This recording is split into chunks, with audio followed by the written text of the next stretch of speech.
bay ha nhạc mô li khá phê rau mai khi wanai ang tong playo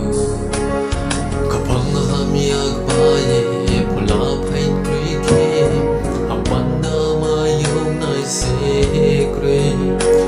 kang samay nai bay dang kru nai nor tui purthim mo ang mai tung ko ta khu bo kau no sidi purthim nu su le ka bo kri pa ni ti khonai ha Kristo ni tin so ya re ko se ye kha pe ro di bung sung no ko mari nai se ko ma ke ha se o ta khu ta ma lu si ko se lai sa so mi rang sao nip si yo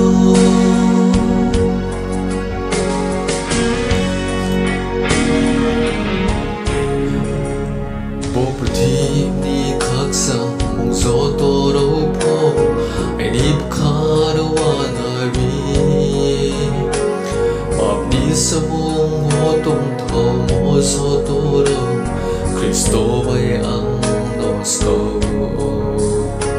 nung ko siyaw na isal bang na yadaw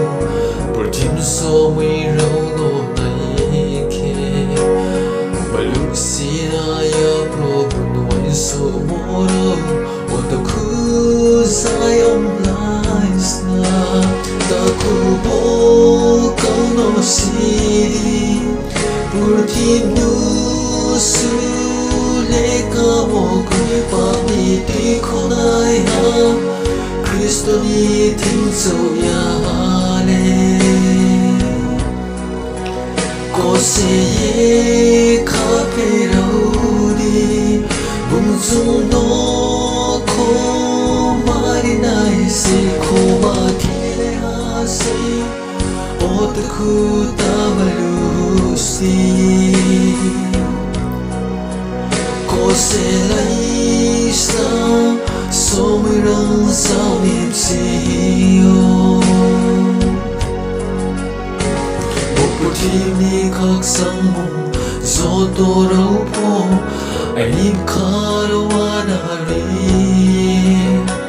pap ni sa mong mo tung thau mo zo to ro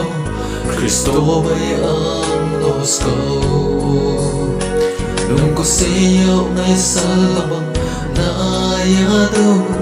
purthim so may raw no na ike balusina ya probun way so mo raw o ta ku sayong lies na ta ku bo kau no sidi purthim nu su le ka mo koi pa ni ti khonai ha Kristo ni tin so ya le ko se ye kha pe ro di